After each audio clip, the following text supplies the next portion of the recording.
ఈ రోజు అందరూ తెలిసిందే, మన గాజువాకలో చాలా దారుణమైన ఇన్సిడెంట్ జరిగిందండి.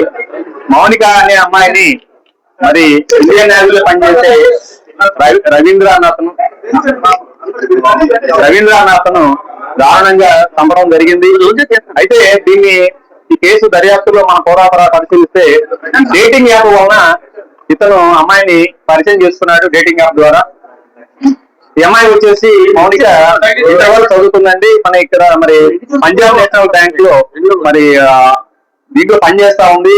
ఆ ఆఫీస్ అపార్ట్మెంట్ గా పనిచేస్తా ఉంది. అప్పుడప్పుడు ఈ మ్యారేజ్ ఈవెంట్ కూడా పార్టిసిపేట్ చేస్తుంది. అయితే ఇతను ఉద్దేశపూర్వకంగా 2021 నుండి ఈ డేటింగ్ యాప్ ద్వారా ఈ రిలేషన్స్ కంటిన్యూ చేసినట్టుగా తెలుస్తా ఉంది. 2024లో ఈ ముద్దాయి రవీంద్రకి పెళ్లి జరిగిందండి. పెళ్లి అయిన తర్వాత కూడా ఈ అమ్మాయితో రిలేషన్స్ కంటిన్యూ చేశారు. మరి ఈ రోజు మరి విచారిస్తే అమ్మాయితో ఇబ్బందులు వచ్చినాయి, అభిప్రాయ భేదాలు వచ్చినాయి. ఇతను చెప్పే వర్షం ప్రకారం ఏంటంటే ఈ అమ్మాయి ఎక్కువ డబ్బులు డిమాండ్ చేస్తా ఉంది. నేను తట్టుకోలేకపోతున్నాను, అమ్మాయి హెరాస్మెంట్. ఆ ఉద్దేశంతోనే నేను ఈ అమ్మాయిని చంపానని చెప్పేసి అతను కన్ఫెషన్ ఇవ్వడం జరిగింది.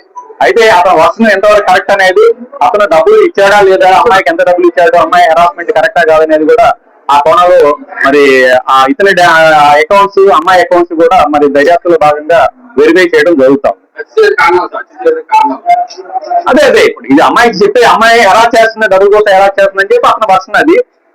మా దర్యాప్తు ఏంటంటే అమ్మాయిని ఏదో రకంగా వదిలించుకోవాలనే ఉద్దేశంతోనే అతను చంపినట్టుగా వీకులుగానే అతను ఇంటికి దిగిపించేసి అమ్మాయిని చనిపోయిన తర్వాత అమ్మాయి డెడ్ బాడీని డిస్పోజ్ చేయాలనే ఉద్దేశంతో మరి 3 భాగాలు చేసి ఒక భాగాన్ని ముందుగా తీసుకెళ్లి అడివార ప్రాంతంలో తగలబెట్టాడు పెట్రోల్ పోసి. అదేవిధంగా మిగతా 2 భాగాలు కూడా దాన్ని డిస్పోజ్ చేయాలన్న ఉద్దేశంతోనే అతను ఆ విధంగా చేస్తున్నాడు. ఇల్లంతా కూడా రక్త మార్కలు లేకుండా క్లీన్ చేస్తున్నాడు. ఎన్ని పరిశీలిస్తే అతను ఉద్దేశపూర్వకంగానే చంపి ఆ శవాన్ని కూడా కాపాడకుండా మాయాలన్న ఉద్దేశంతోనే ఎన్ని చేసినట్టుగా మనకి తెలుస్తాం. డేటింగ్ యాప్ ద్వారా పరిచయం అవుతున్నారు సార్, ఇప్పుడు ఇది ఇన్సిడెంట్ అండి.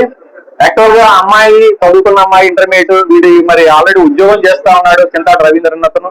మరి ఇతను కావాలనే ఉద్దేశంతోనే 2021లో ఈ అమ్మాయిని పరిచయం చేసుకొని డేటింగ్ యాప్ ద్వారా పెళ్ళైన తర్వాత కూడా కంటిన్యూ చేస్తున్నాడు. దీంతో మనం తెలుసుకోవాల్సిన నీతి ఏంటంటే, యూత్ ముఖ్యంగా ఈ డేటింగ్ యాప్లు అనేది మన కల్చర్ కాదండి, ఇది ఇంపోర్ట్ అయిన కల్చరు. మరి అవతల వ్యక్తి ఎవరో కూడా మనకు తెలియకుండా అతనితో పరిచయం పెంచుకోవడం, అతనితో చాట్ చేయడం, అతను చెప్పిందల్లా నమ్మడం, అతనితో పాటు మరి బయటికి తిరగడం, చిటాలు తిరగడం, దానివల్ల ఎంత ప్రమాదకరమో ఈ విషయం తెలుస్తా ఉంది. కాబట్టి ముఖ్యంగా యువత ఈ డేటింగ్ యాప్ల పట్ల, సోషల్ మీడియాలో కొన్ని మెసేజ్ల పట్ల చాలా జాగ్రత్తగా ఉండాలండి. లేకపోతే ఇలాంటి ఇన్సిడెంట్ జరిగే అవకాశం ఉంది. దీనిలో ముఖ్యంగా తల్లిదండ్రులు కూడా వాళ్ళ పాత్ర పోషించాలండి. మన పిల్లలు ఏ విధంగా చేస్తున్నారు, వాళ్ళు ఏం చూస్తున్నారు, మరి ఏం ఫాలో అవుతున్నారు, సోషల్ మీడియా ఎంత ప్రమాదకరంగా ఉందో కూడా వాళ్ళు చెప్పాల్సిన బాధ్యత ఉంది. వాళ్ళ పట్ల కూడా మనం జాగ్రత్తగా ఉండాల్సిన అవసరం కూడా ఉందని చెప్పేసి అందరికీ తెలియపరుస్తాం.